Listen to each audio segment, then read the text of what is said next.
Zdravíme všetkých milovníkov domáceho varenia a pečenia. Sme radi, že sa opäť takto stretávame.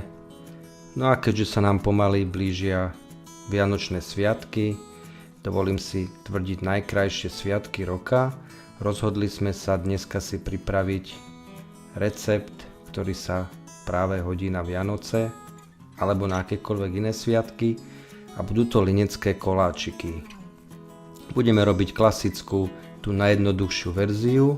Hneď na úvod by sme vám chceli veľmi pekne poďakovať za všetky vaše komentáre, ktoré nám píšete pod videami, za vaše pochválne komentáre, aj za tie možno viac kritické, a budeme radi, ak v tom budete pokračovať, ak budete odoberať náš kanál a pokojne komentujte akýkoľvek recept, komentujte aj to, ako robíte tieto recepty vy, čo tam pridávate, nepridávate, pretože cieľom nášho kanála je naozaj vzájomne sa obohatiť a povzbudiť aj všetkých tých, ktorí ešte variť a piecť neskúšali. No a teraz sa už môžeme venovať našemu videoreceptu. Na linecké cesto budeme potrebovať 250 g masla na pečenie, ďalej budeme potrebovať 100 g práškového cukru, 360 g polohrubej múky,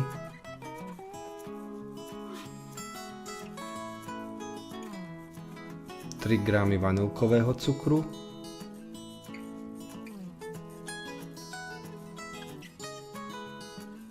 štipku jedlej sódy, 1 vajce,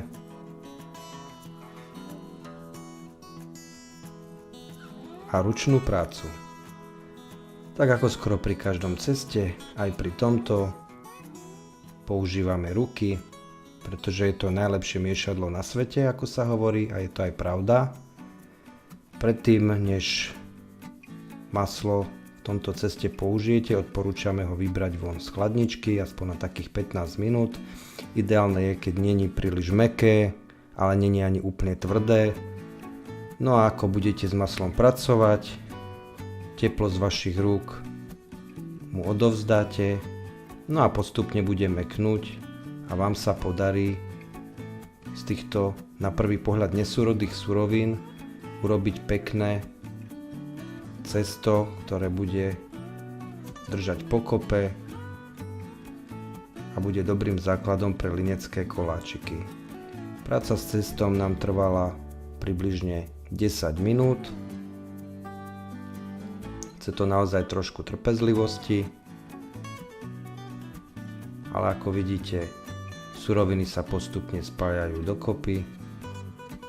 No a vo výsledku vieme z cesta vytvoriť takúto tehličku, ktorá pekne drží pokope.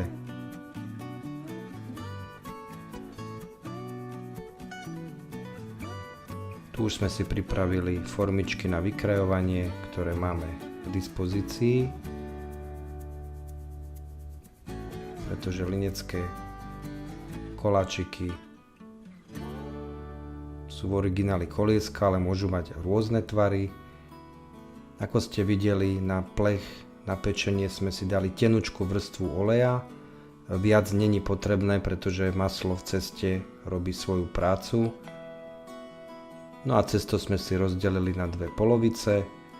No a tak ako to väčšinou býva pri akomkoľvek pečení, na pomúčenej doske je potrebné cesto dobre rozvaľkať na hrúbku asi 3 mm.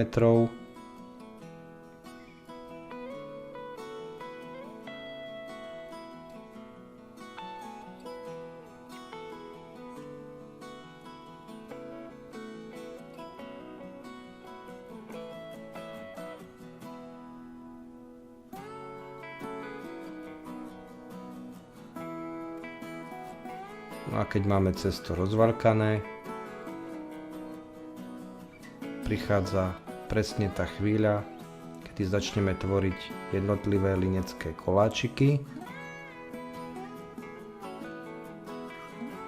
Aké použijete formy, závisí samozrejme od toho, aké formičky máte k dispozícii.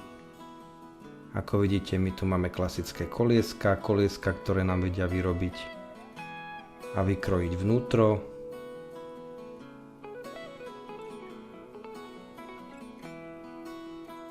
hviezdičky, srdiečka. Týchto vykrajovacích formičiek je nespočetné množstvo. Vy však musíte myslieť na to, že potrebujete vždy tvoriť pár, pretože linecké koláčiky sa potom ešte budú spájať. Čiže môžete napríklad vytvoriť spodnú časť, ktorá je plná, a potom vo vrchných častiach bez ohľadu na tvar formičky môžete vykrajovať aj stred. Presne tak, ako to vidíte na našom videu. No a takto postupne tvoríte jednotlivé koláčiky.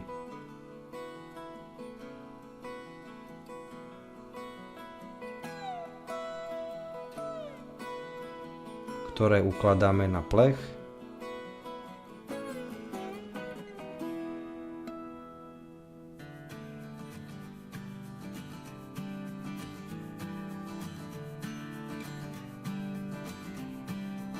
No a keď máme plech zaplnený, koláčiky pečieme na 180 stupňoch približne 10 až 15 minút.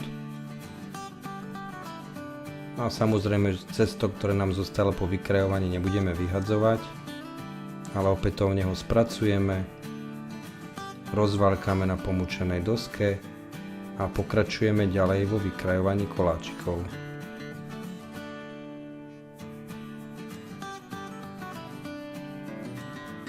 Z daného množstva sa nám podarilo vyrobiť približne 52 kusov. Takže pokiaľ potrebujete viac, túto dávku musíte navýšiť, napríklad zdvojnásobiť. Po upečení koláčiky hneď vyberáme z plechu, pretože by sa ďalej piekli na horúcom plechu a to samozrejme nechceme. No a takto pekne vyzerajú po vychladnutí. No a keď sú dostatočne chladné, použijeme obľúbený džem. My sme použili kyslejší rybezľový džem, ktorý si robíme sami. No a tak ako vidíte, postupne koláčiky spájame.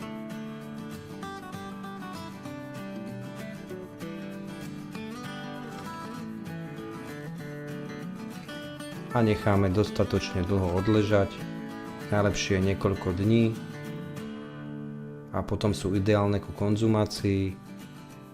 Môžete si ich posypať práškovým cukrom. Niekto tieto koláčiky šťastí máča do čokoládovej polevy. Toto už nechávame plne na vás. Ešte raz ďakujeme za sledovanie, odoberanie kanála a akúkoľvek podporu, ktorú nám prejavujete, a tešíme sa na ďalšie stretnutie s vami.